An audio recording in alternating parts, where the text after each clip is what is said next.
Hi, everybody. It's Janet. Hi, it's Marie, Yes, and our guest today is Arien Reed. and we said it wrong again.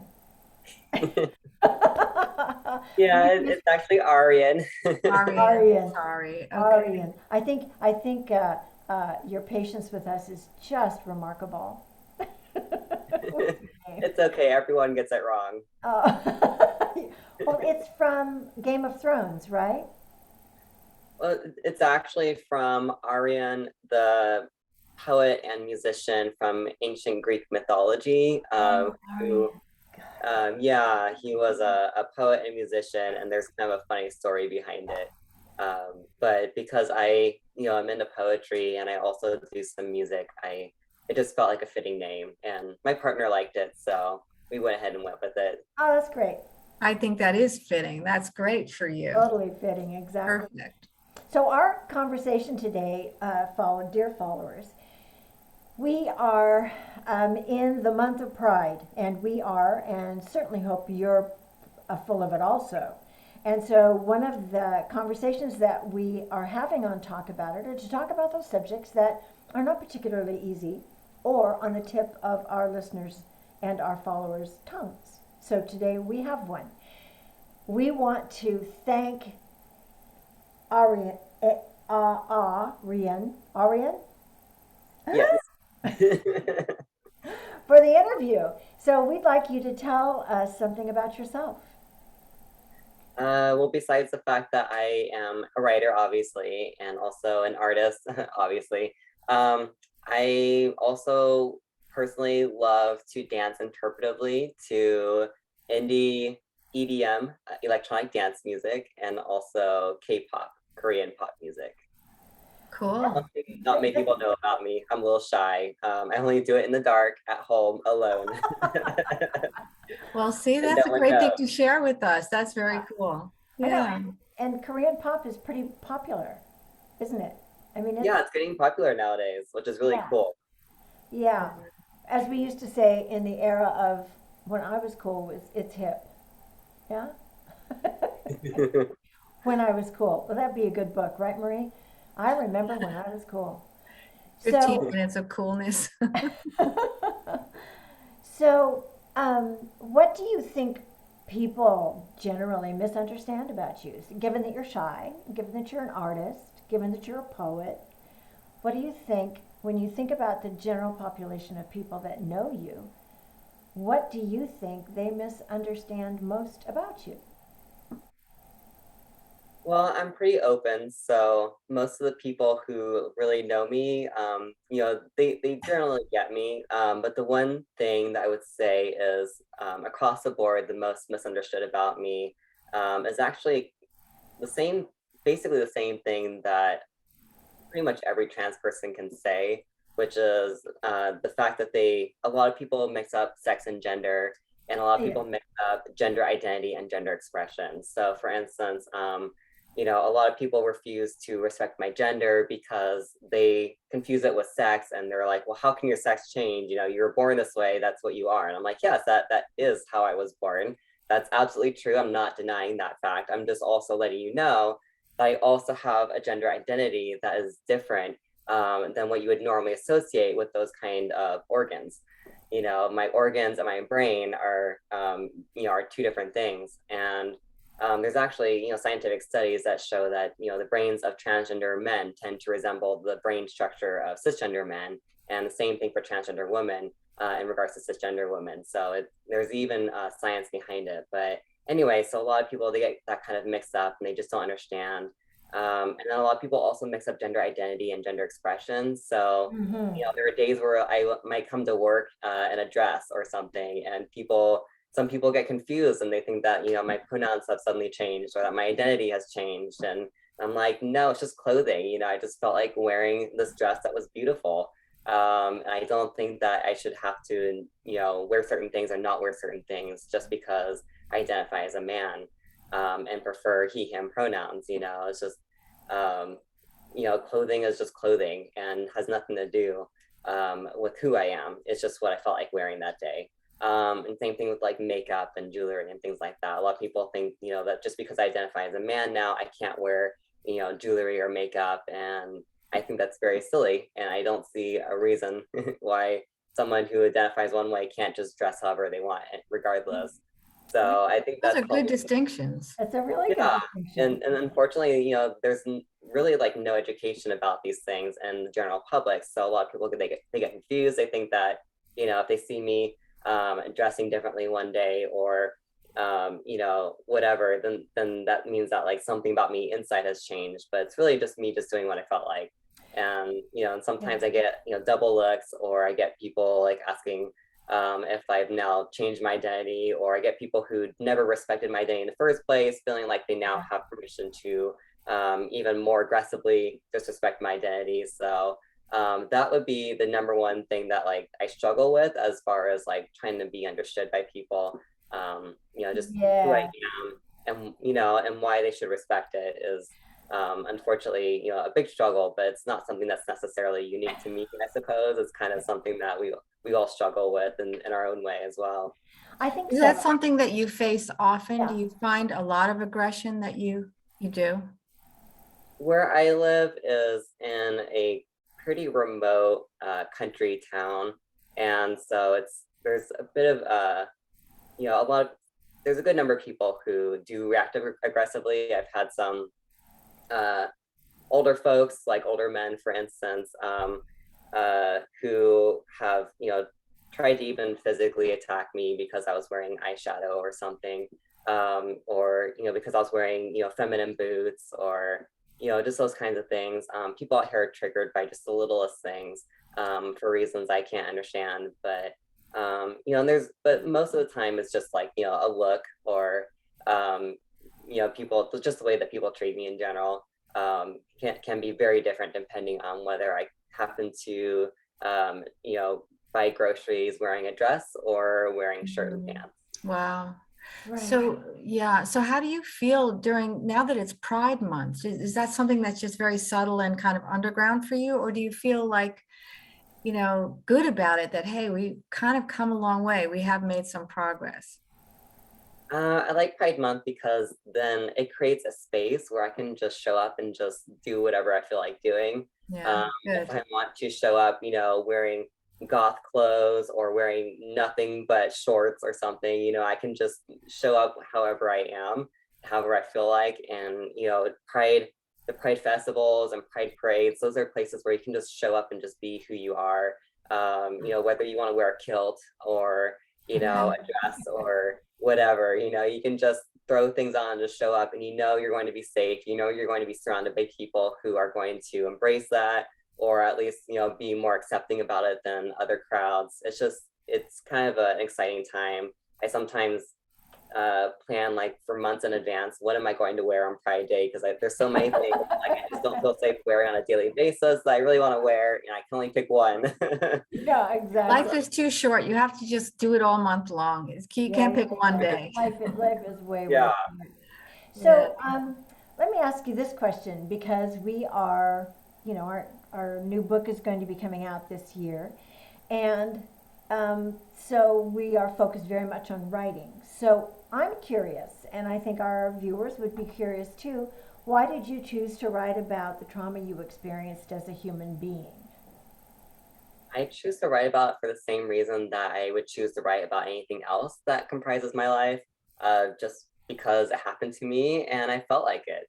I feel like I shouldn't have to hide anything about my identity or my experiences, and I shouldn't have to feel ashamed or have to feel shy about, or, have to feel like I'm being over dramatic about just talking about my life and the things that I've experienced.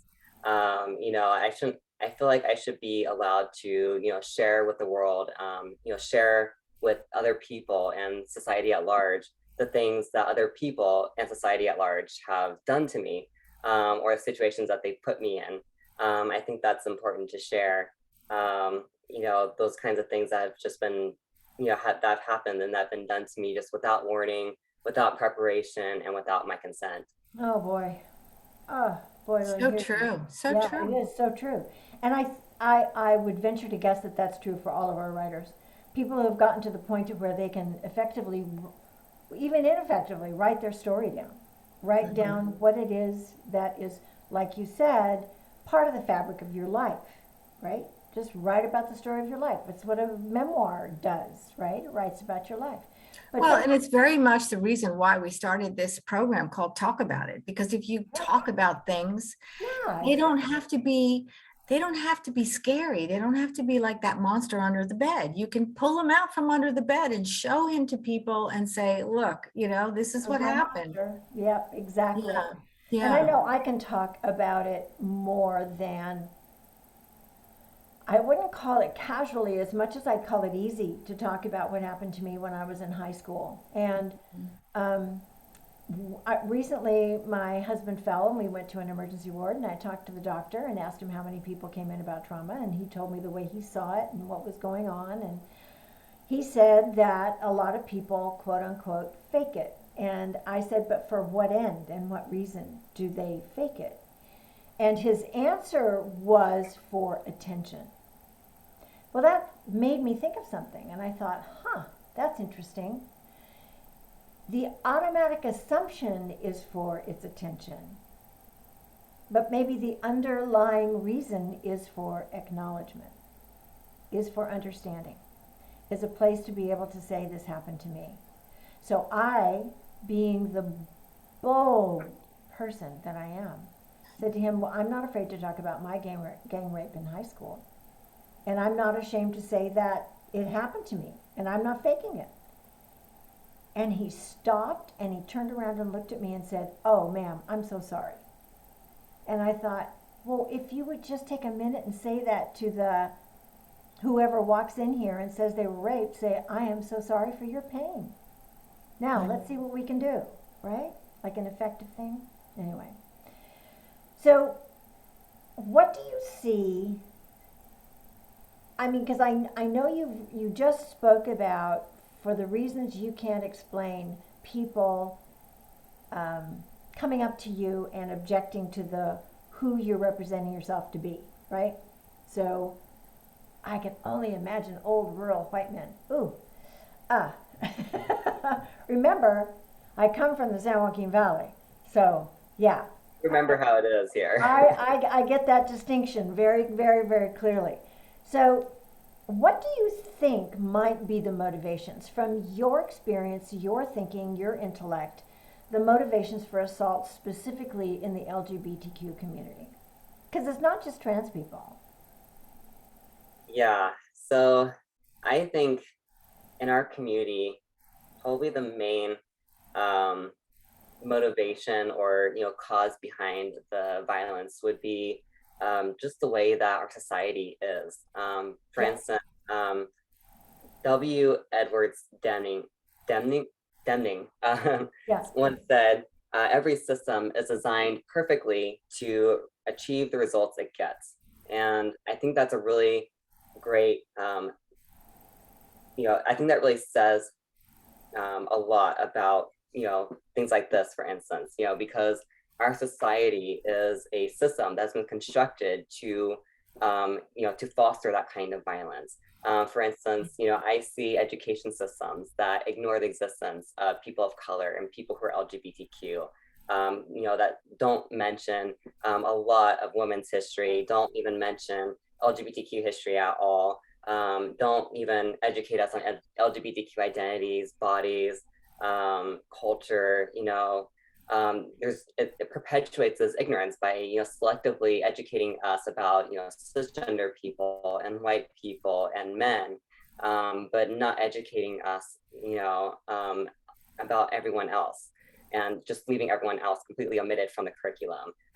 It basically sets up the LGBTQ community to be treated as if we're like a rumor, because we have to, people find out about our existence from word of mouth or from Google searches or from, movies. They're not finding out about us in the education system. Healthcare systems ignore the fact that, we exist. I have to manually tell my doctors that I need a pap smear because I am actually transgender. I'm not a cisgender man, but their system has me listed as male, because if they don't list me that way, then I get treated, I get people will call me female pronouns, and they have Yes, to look me the wrong way in order for me to be treated correctly by socially, but then I get treated incorrectly in regards to my medical care. Because sure. then, yeah, they tend to assume I have different body parts. And then like for instance, like even our legal systems, and just healthcare systems, they all tend to benefit and profit off of our violence, because and also off of our gender dysphoria, because those things cause us to come in for healthcare. Yes, And yeah, and we have to pay to be who we are. We have to pay to have documents that actually show our correct name, and to show Wow. our correct gender. We have to pay to have our gender dysphoria treated with hormones and surgeries. We have to pay for all these things that other people are just born with. So yeah, Even in the criminal justice system for years, yes, there was no domestic violence reported among LGBTQ people. Not that it wasn't occurring, but because the way the law was written, unless you were a married couple, it yes, was not recorded as a crime of domestic violence. So those incidences just were events that happened and they never were recorded and taken into account until the laws changed and there was and gay marriage was approved. yeah, and part of the positioning of this particular blog is maybe we're not quite so different, right? I don't Yeah, have I to mean, explain. Janet and I were talking and saying, maybe for a lot of LGBTQ people, they remain closeted in order to keep, from 9 to 5 in order to keep their jobs.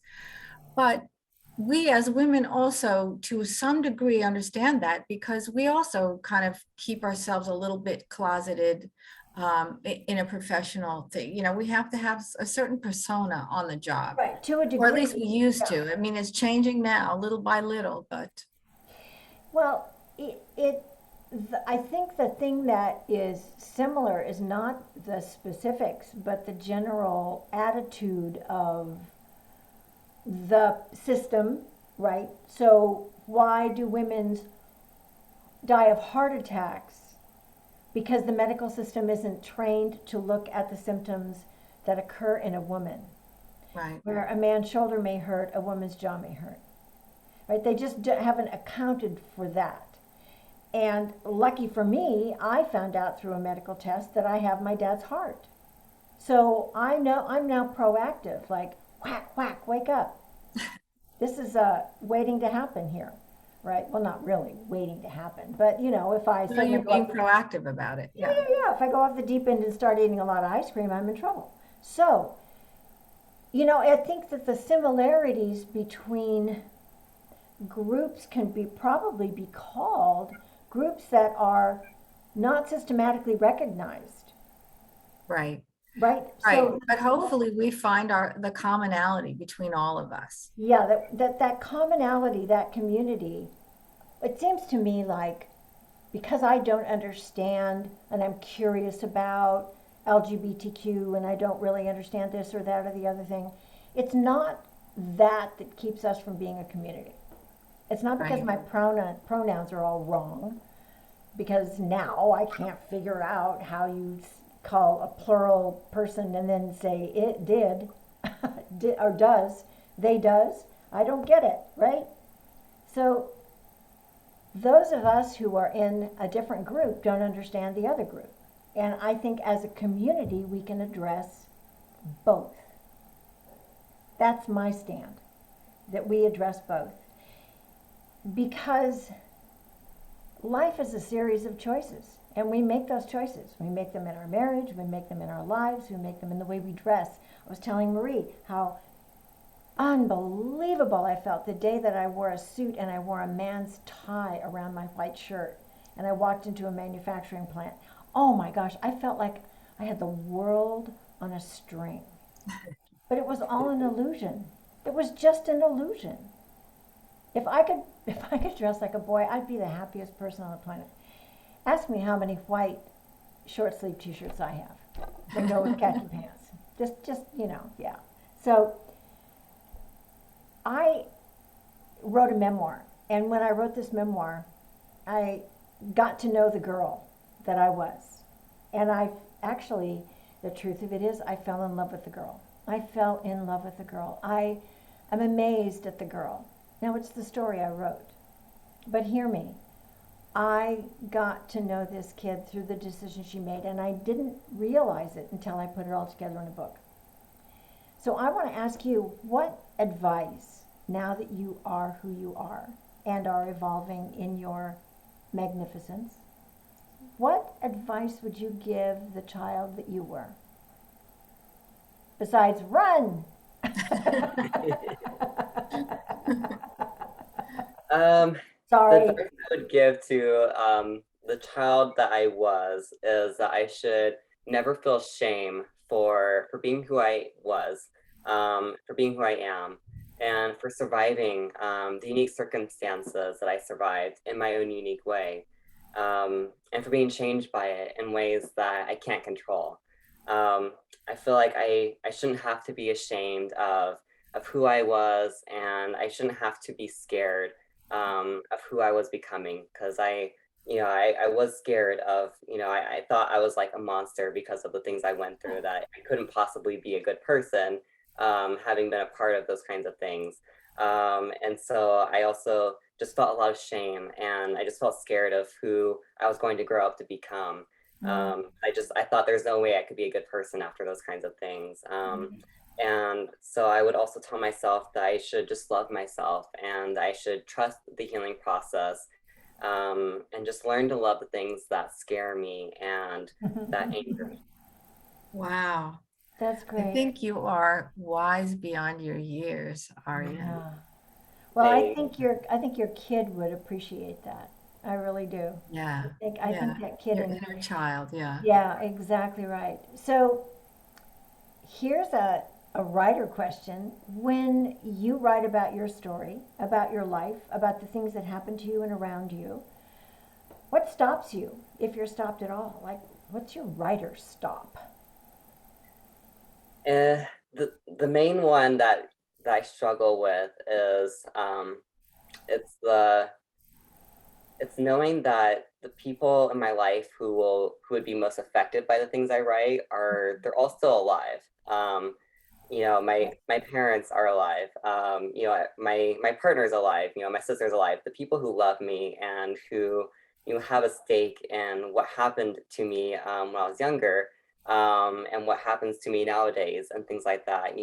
Those people are all alive. They're all capable of reading. They're all perfectly capable of reading what I write someday, if this poem that I'm working on gets published, or if this nonfiction essay I'm working on gets published, they'll see it. They may see it and respond emotionally to it, and I don't want them to feel bad. I don't want my parents to feel like they failed me, because I went through these things that they weren't able to prevent, or didn't know what's going on. I don't want anyone to feel bad. I just want to tell the world about the things that happened to me, so that we can all be more understanding of the kind of things that happen in this world, so we can understand, what we need to prevent protect our own children from, and Yes. what we need to prevent. So like my main thing is just that, I just don't want them to feel badly about the things that I write. I know it's hard for my husband, for instance, to read a lot of my poetry. And I often feel like I need to, if I'm going to read it out loud as a part of my editing process, I have to wait until he's not around, because I don't want to shock him, or bring up those kinds of things, because he doesn't like negative things. He's the kind of person who comes home from work and wants to watch some comedy. He does not want to hear me reading one of my poems. So it's just the feeling, just thinking about how will this impact the people that I mention in my writing, or the people who would have an emotional stake about the subject matter I'm writing about. That's probably what holds me back the most. Yeah, I think that's probably a very common thread. Yeah, I would agree with that. Yeah, because I think Marie's facing it, and I know I'm facing it with my second book. Yeah, which, by the But way, I think you touch on a very important point, Arien, that it is important for the rest of the world to hear those stories, to hear those things, and for you to feel like you're not trying to hurt anyone's feelings, but this is your story, and that's okay for you to put it out there. And I totally get the hesitation, though. I get yeah, that. me too. Yeah, me Yeah. too. Yeah. I'm approaching my second memoir, but one of our writers emailed recently and said she was thinking about something called a memfic, which is a fictional memoir. Yeah. And I thought, whoa, this is like Marie talking about doing a memoir in poetry. Well, I thought about doing a memoir all in poetry and doing it all anonymously because that would free me to say anything and put anything out there. Not that it would be fictional really, but that I wouldn't have to worry about hurting people's feelings or Yeah. their reactions to what I'm trying to say. And I did have the experience of writing a piece and I showed it to a family member and they said, don't put that out there. Don't, no, no, no, no, and totally Don't do that. didn't see the love in between the lines and didn't see the devotion and the care and didn't see the real meaning that I thought was pretty obvious in the piece. So it's a very interesting, it's a tough spot. Yeah. It's a tricky thing. And, I do not think that there is an established writing form or genre or category that can accommodate the hesitation we have about writing about people we know and love, unless we speak about them in glowing terms, right? Yeah, yeah, it's kind of tough. So, how are your parents now? How's your relationship with your parents? How hard have you had to work on that relationship? It's much better now. They are divorced and much happier now that they are divorced. Wow. They were very unhappy when, I was a kid because they were together. Yeah. And had, lots of issues. And I think, like being a parent, I think was difficult for my mom. I think she's much better at being a parent to adult children than a parent to young Oh, children. yeah, Uh, yeah. yeah. I relate to that, Marie. Good God. That does happen in life. It does Yes. happen. Yeah, yeah. Well, we'll adopt you any day and your husband. So there. Thank you. So Okay. why do you think it's valuable to write your story? I mean, I think you've talked about it, but is there anything compelling about how you see the value of your writing for other people, like an impact? Um, I have had people tell me, thank you so much for writing this, for sharing this. There's definitely people out there who, you know, didn't know about the kind of things I wrote about, and I opened up their minds and it made them see life from, or something about life from a very different perspective. Yeah. So I've had those kinds of comments on my poetry that I share after it gets traditionally published somewhere else, and I share it also to my social media. And I've had people say things like that, and also people, relate to it, and people who've gone through the same thing, and we're just so happy to see someone else sharing that. And there is something very freeing about sharing your story, about Yeah. being able to just say it, to just say Yeah. that I was raped, and that I've been raped by multiple people multiple times in my life, as a kid, as a teenager, etc. And to how dumb I felt when it happened to me later on, because it had happened to me earlier, and I should have been prepared for something like that. I should have thought about that. I should have not been alone with a man. I should have known better, but I still didn't. I was still a dumb kid, and I felt really dumb about it. And I'm sure other people probably blame themselves, because they also have been through it multiple times, Yes. and we're like, oh my God, if it happened to me more than once, Oh, how dumb must I be for that to have happened? And oh my God. like I think there's so much that people can find solace in, that that they would relate to, and it's very freeing, to just say it, and just get it out there, and just let go of my own like reputation, or how my family might feel about it if they were to read that poem and things like that. I have to just let go, because once I publish it, once it's out there, Yes. um, I've now like buried my soul, and I've got nothing left to be afraid of, as far as like my reputation and how they think of me. Right, Like, right. okay, the worst is now out there, and Yep.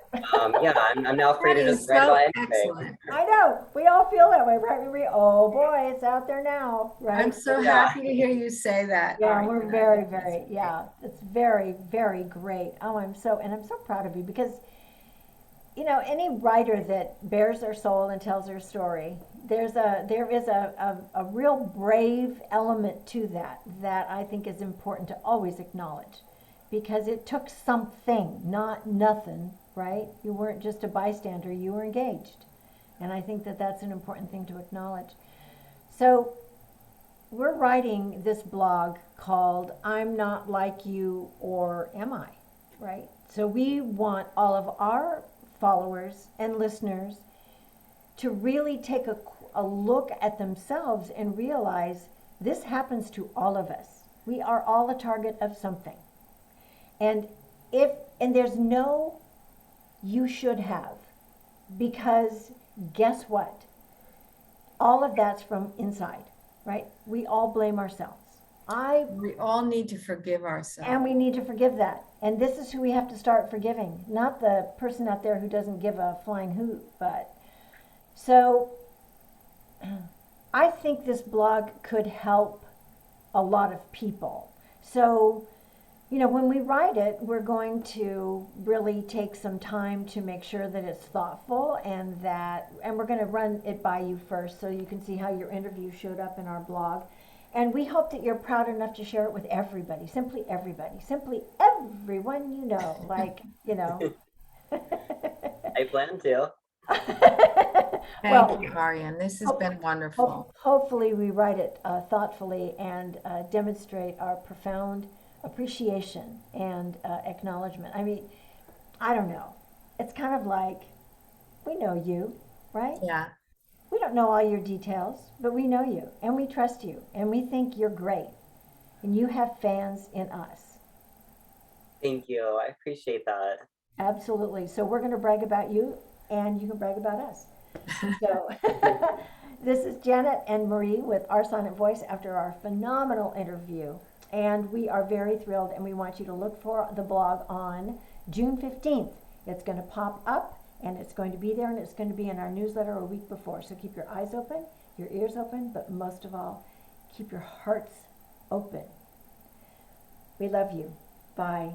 Thanks. Bye, everybody.